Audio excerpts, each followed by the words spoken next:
Okay, the next tutorial will be so before we've worked on the normal maps to make sure that the crevices and depth appears properly on our model. Now we're actually going to control this intensity of light that's reflecting. So for that we need to we do that through the specular map. Now I only have a generic one now. If I open it, you'll see that it's just a generic gray map. As you can see here, it's just a generic gray map. So what we can do to actually create a proper specular map, we can open the base diffuse map.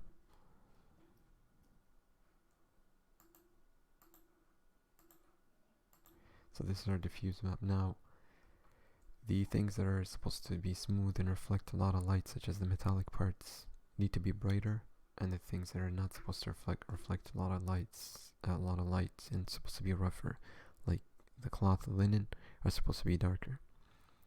So this is, as you can imagine, this is going to require a lot of manual editing and adjustment. I'm going to attempt to at least demonstrate a part of it. Of course, I'm not going to cover every I'm not going to touch up every detail here because that take a long time. But just to demonstrate, so let's start off by, and another important point is that the light that's reflected that you see here, the light that's reflected is the color of the light is the color that's here. So because initially I had a gray map, like the map that exists now is a gray map, it's reflecting a white light. However, if I was to create a specular map with these colors, it would actually reflect these colors, which is what we want. So to start off, I think what we want to do is take the parts that we know are going to be dark and darken them now. So start by using the lasso tool and selecting those parts.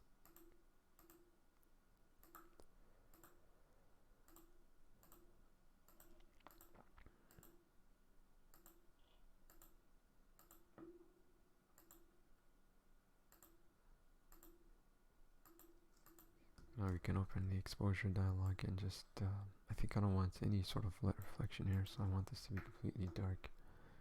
Same goes for the arms.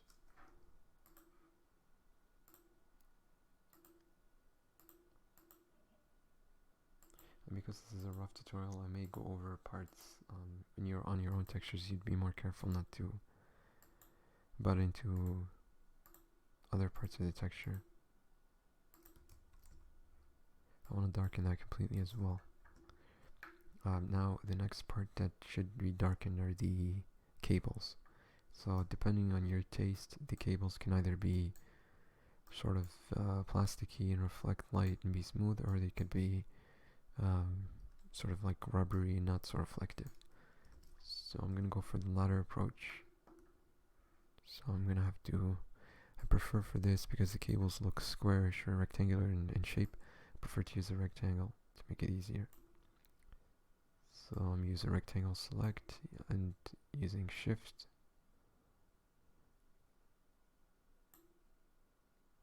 So again, there are some details, like I can include this, but for this purpose of the tutorial, I think you get the idea that the point is to select all the parts that I want to darken and eventually darken them all.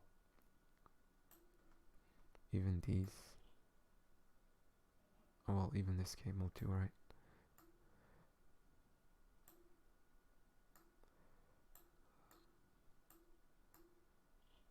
Okay, so I got part of that, but you get the idea. You would try to sort of navigate around it.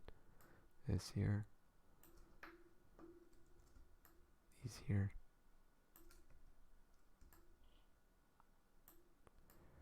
Okay. These, guess not. These are also some of the lights. We're eventually going to use emission textures to take care of these. For the purposes of the specular textures, they won't be reflecting much light. So cables and lights, more cables. This is a cable heavy model. These lights here, they have some metallic parts, but I'm just selecting right over them, because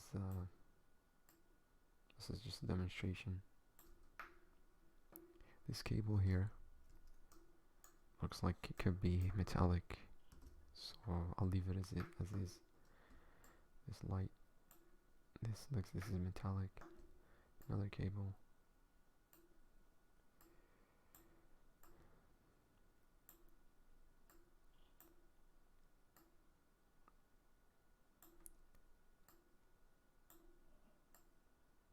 It's probably faster with the lasso for some of these parts, but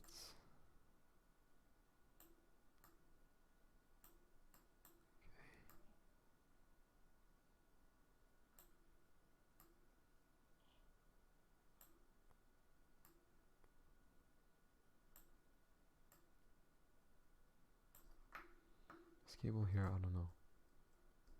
I feel like this should be completely these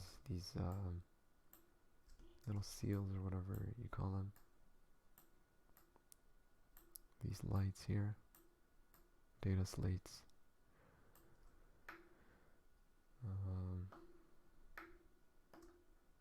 So I think for now, because this is a tutorial, I don't intend to go through everything. There are probably other cables here that I've missed, like this here. But for now, let me just reduce the exposure on these. Okay, just get these. Alright, so let me try to reduce the exposure on these. I can reduce it a lot. If I wanted to sort of depict that they were somewhere in between rubber and plastic, I can leave them slightly dimmed down like this and have them reflect light. Or I can even dim them down to this level.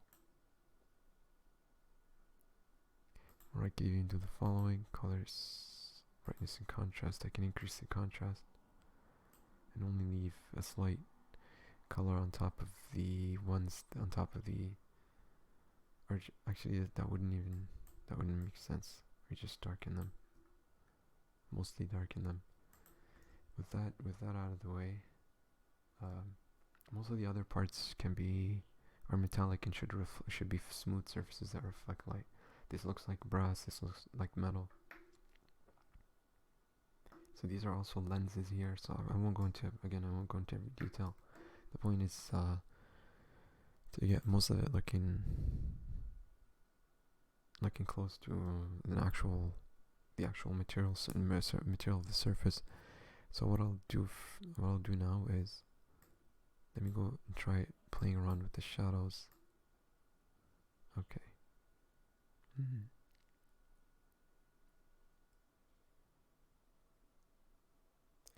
Let me increase the shadows a bit. And now I can go to brightness and contrast and try to increase the contrast.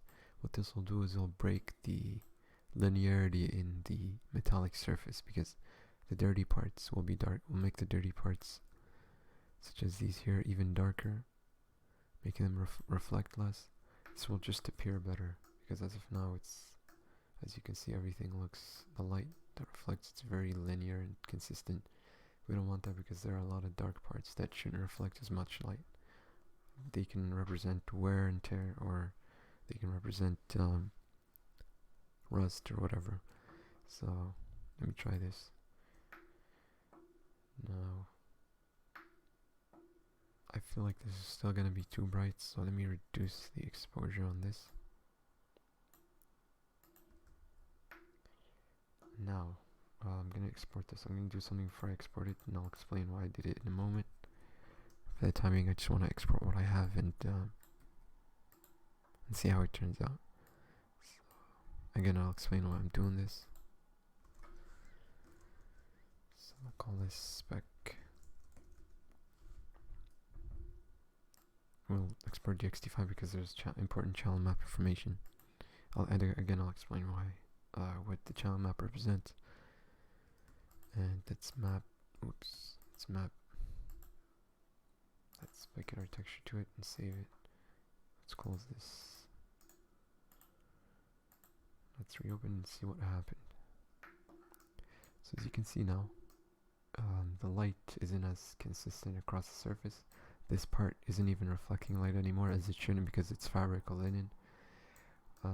the actual surface is reflecting a color of light based on its surface. Like these here look brass or gold, they reflect that color, that golden orangey brassy color, and these reflect sort of a grayish whitish light. And by the way, so this is just I've darkened it too much, so you can tell that it's, again, this goes back to taste, but in some parts it's just too dark. And like here it looks fine, but in some other parts, like here, it looks very dark. But then I guess that's because the actual color. Let me try brightening it a bit.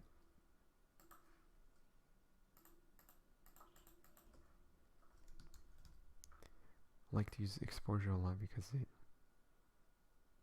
just works a lot better than actual brightness. Brightness increases the brightness of everything.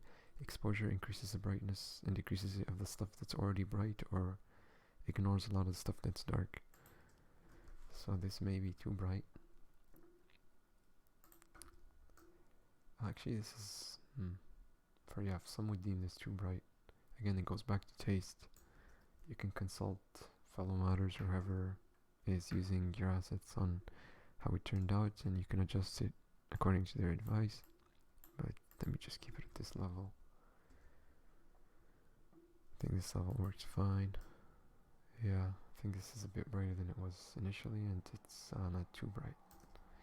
Now, if you just zoom out and look at some parts that are just too bright, like the back of this light, these parts here, you can this handle of the weapon, you can of course go into each of these and adjust them. Right. So reduce the exposure on that a bit to match the rest of the textures. You can do the same thing here. Same thing here. Of course, I'm not going to do all that.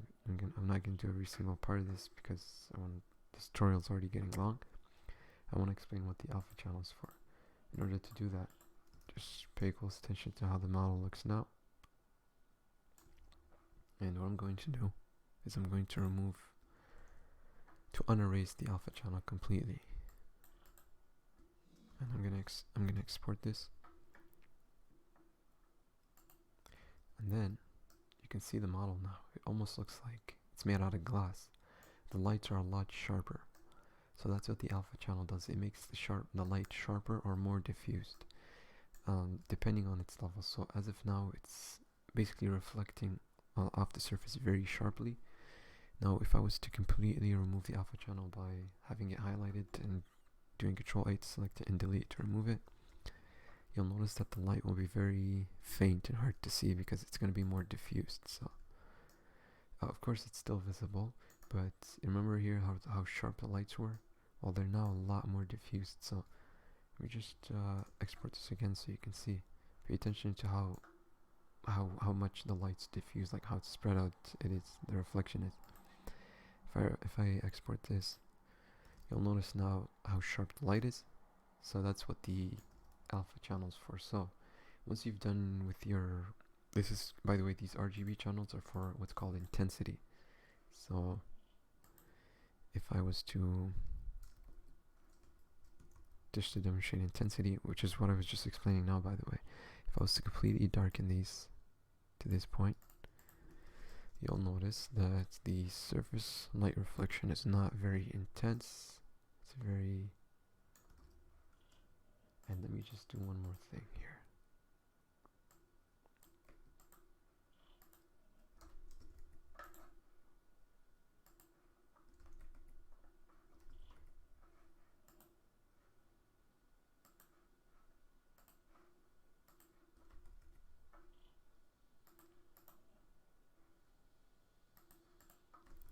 So I'm going to export this with low intensity.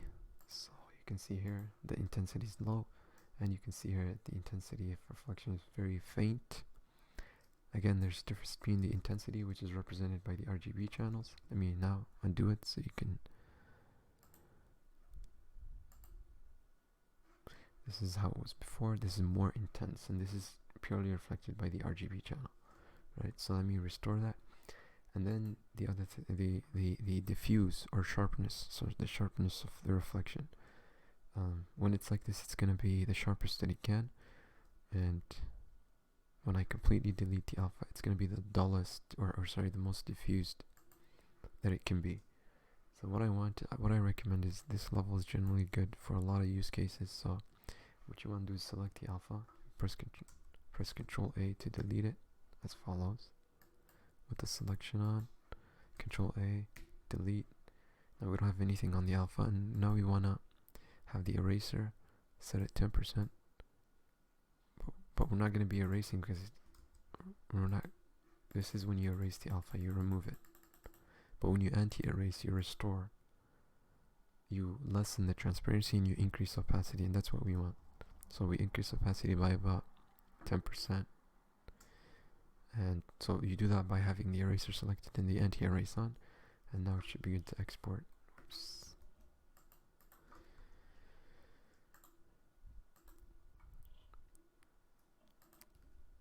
And this looks more appropriate, but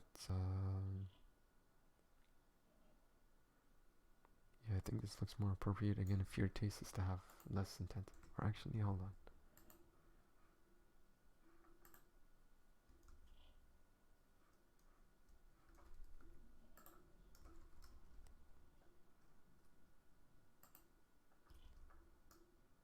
Yeah, this looks more appropriate, but if you think it's too bright for some reason, you can always deselect the alpha, go back to the RGB, hide the alpha so you can see what you're doing, and maybe decrease the exposure a bit, and export it. This is a bit less bright, but so again, it all goes back to the modder's taste, and you can consult people to see what fits, but what works best. So that's Specular maps. Let's just go back to this tutorial again. If you don't understand it, watch the stuff again, and you'll eventually get good at it. There are some things that I've overlooked, like this stuff. This is supposed to be, and I'll explain it in the next tutorial. This is supposed to be emissive textures. These essentially emit light, and they shouldn't be as part of the specular map. So stuff like this you need to remove. And yeah, so that's pretty much what I have to teach you about speculars. Did I have anything in my notes? Specular, the role of colors on an RGB. So the role of the RGB channel, as I said, is intensity of RGB, and the role of the alpha is the diffuse, sharpness, or diffusion of light. I'll be sharing this brief description video, this description in the these notes in the description of the video. Thank you for tuning in, and I'll see you in another tutorial.